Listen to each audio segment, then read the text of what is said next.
going on, everyone? It's your boy Dak908, aka the Dig Duggan himself. Monster Hunters and Monster Honeys, check it out. This one right here, this is pretty much what I like to say, somewhat like the apex. You know what I mean? This is like apex number one, definitely, of the caravan quest, or the village quest, or the offline quest, whatever you want to call it, the story. Because I've been focusing primarily on the story. You know what I mean? And this is it right here. This is the first climax, I want to say, the first apex, due in part that after this there's still more to do, and I'm currently doing that more to do right now. This here is the Shagaru Magala, aka Shaggy Maggy. That's what I'm calling it. That's what everyone that I know is going to be calling it, because if you're kicking it with me, this is what we call this thing, Shaggy Maggy. That's what we call Magala. We call Magala Maggy. You know, none of this Magala, none of this Gore Magala, none of this Gore, no. Maggy and Shaggy Maggy. Okay, that's what we doing. That's what we deal with. That's what we naming this monster. Regardless, all the weird stuff aside, let's get into this fight right here. As you can see, your boy is decked out in complete Tigrex. You know, that's just my thing I do. You know, I wear the monster previous plus one of its weapons. Why? That's just my handicap put on myself, you know. And I do a few guys so that way you guys can see all the new armor. You know what I mean? Get to see all the new armor and then a new weapon on top of that, in case you don't want, in case you don't have armor, you want to see what it look like or something like that. So that being aside, this is one hell of a fight right here, guys. I will admit I didn't card on this one. It's just long, just because it's a long video, because the fight itself was about 18 minutes. Well, not the fight itself, I won't say about the fight itself, about 17 or 16 or so minutes, not including this cutscene or whatever right here. Without the cutscene, it's about a 16-17 minute fight or something like that. But I actually also included the whole end game cutscene kind of thing. It's not end game, but I'll let you guys see that in case you wanted to see it. You know, so spoiler warnings if you're trying to say that for yourself. Because if you ain't trying to see that, I advise you not watch the rest of the video after the monster has been felled. But this monster right here is quite the doozy. I had to fight it a couple times to get the armor. I mean, I got the armor a lot easier than I thought I would have gotten the armor. Actually, I got the armor a lot quicker than I did normal Magala. One thing I didn't do was I didn't actually stay and fight the monster to where I got like 13 weapons. I just picked up the lance and kept moving. But because this monster, like, I tried fighting it online. They told me I had to get like HR 7 or something like that. I was like, fuck that. I mean, like, I want to play online, sure, don't get me wrong, I want to play, but like I'm way more than just more focused on doing the single player first. So I kind of shot that down. I don't think I'm gonna be playing the online for quite some time until I really get a good foothold on beating this offline, because I really just want to beat the offline before I do really too much online stuff, because there is actually certain monsters that are online that aren't offline for what I'm hearing. And we'll get to them bridges, as soon as we get to them bridges. That's just what we're gonna do. Like, for instance, whatever, we're gonna get to the bridges later. Anyway, let's get to the tips. Okay, let's get to the tips. I've talked 5 minutes about absolutely nothing. Now, tips for this monster right here. We have 3 very useful pieces of terrain in this area. You have the small mounting platform, that I'm gonna call it. Why? Because it's a ledge. You can jump off it. You can mount monsters with it. You have the smaller one right here. And there's another one, I think, to my right, where it's a bit bigger, or actually the one to my left, or whatever, is actually a bit smaller. I think the one I was showing was the bigger one. But there's 2 places where you can mount the monster on, and then you have that big rock in the middle. At first I was like, what the hell is this big rock doing here? Now I thought about it. It's never broken down on me, but that's not to say that the rock itself cannot be broken. I mean, go on, this is Monster Hunter. Anything that gives off a little vibration when you hit it, it can be broken at one point or another. Well, I've been using the rock to sharpen my weapons, or in those extremely clutch situations, hide behind the rock to heal. Hug the rock when you do it, though, because if you just kind of like get behind the rock, Shaggy Maggy will fly around the rock. I shit you not, it will fly at the rock, swerve the rock, and swerve into you. Okay, so just think about that before you try to just sit behind the rock. So use the rock as a means to, you know, sharpen your weapon when it gets real dull, or when you're extra low on the health, you need to get that quick, nice recovery. And also you have 2 places to mount. Now they spread them out in the way in which they did. Me personally, I just use the bigger one due to the larger surface area, but the smaller one can be useful as well, especially if you get caught up with you know, fighting Magala like near the rock, you know what I mean? So whatever, it's 2 places to do it. It's not just one spot. It's kind of cool. But that's that. Now this monster hits like a truck as well, not necessarily like a pregnant truck, but it gets really annoying. Fighting this monster without a shield, I don't see myself doing. Not until my armor itself is like way up there. So anyone who's actually fighting this with no shield, kudos to you. I'm not saying it's not impossible. I just don't find myself comfortable in doing it right now because it has a lot of stuff that's new, like its big breath attack. Instead of it going like it normally has a sweeping motion, instead of it sweeping in one direction, it will sweep in both directions. And when it's pissed off, it will do it twice. And it can actually aim the second one. So the first one's wherever it chooses to like shoot it off at, and then the second one, if you turn to the left a little bit more and it sees you turn to the left more, it can aim it at you to the left a little bit more. So you have to watch out for that. Also, when it gets enraged, there'll be these little like spots, like you've seen them already. Look, there's one right there, there's one right there again. There's these little spots on the ground that kind of like stem up and then like explode. That happens whenever Maggy is pissed off, and they just happen sporadically anywhere that just wants to happen. Also, it has another new kind of breath where it would shoot a ball of the black frenzy stuff, and then it's more like not even shoot it, it'll lob it. Okay, it won't really even hit you because normally go over your head, but what it's supposed to do is she'll spit it out, it'll hit the ground, and then after a second or two, it'll split into 3 projectiles or into 1 projectile. There, if you look at it closely, there's a trail on it that will pretty much show you the direction which, when it splits to the balls, which you would go. So you gotta be on the lookout for that. So in short, Shaggy Maggy throws out a lot of stuff to keep you moving, you know what I mean? There's stuff everywhere, stuff is happening all the time. It's using its breath to shoot out multiple balls. It's using its breath to make really big shockwaves. It's using its breath to like lay down traps for you. It gets pissed off and it just lays down traps all by itself for no reason. I mean, so you gotta keep it moving, you know what I mean? My advice, mount it as often as you can. Make use in those 2 little mounting platforms, but don't hug them because Maggy will hop on top of the platform and you won't be able to really mount it too often. So guys, dig in to all your Monster Hunter capabilities and just get the job done. You are the one to get it done, like the Caravaner would say, and that's pretty much my final word on this. I mean, this monster really just takes some skill. Take everything you learned so far in this game and go forth and do battle with this guy. Without further ado, guys, it's been your boy Dak908, aka the Dig Dug himself. You guys enjoyed the rest of the video.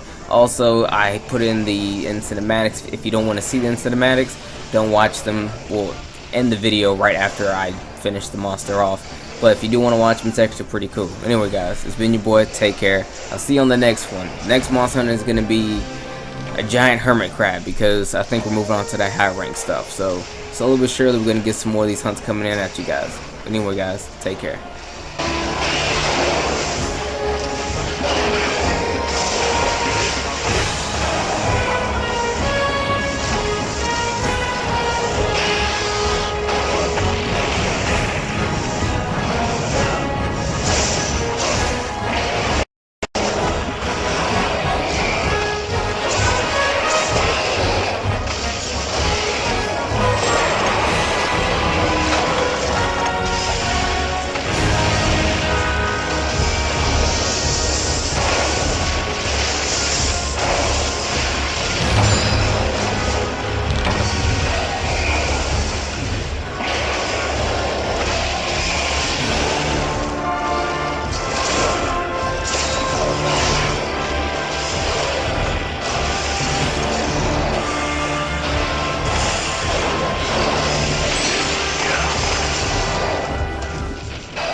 節目好咩啦？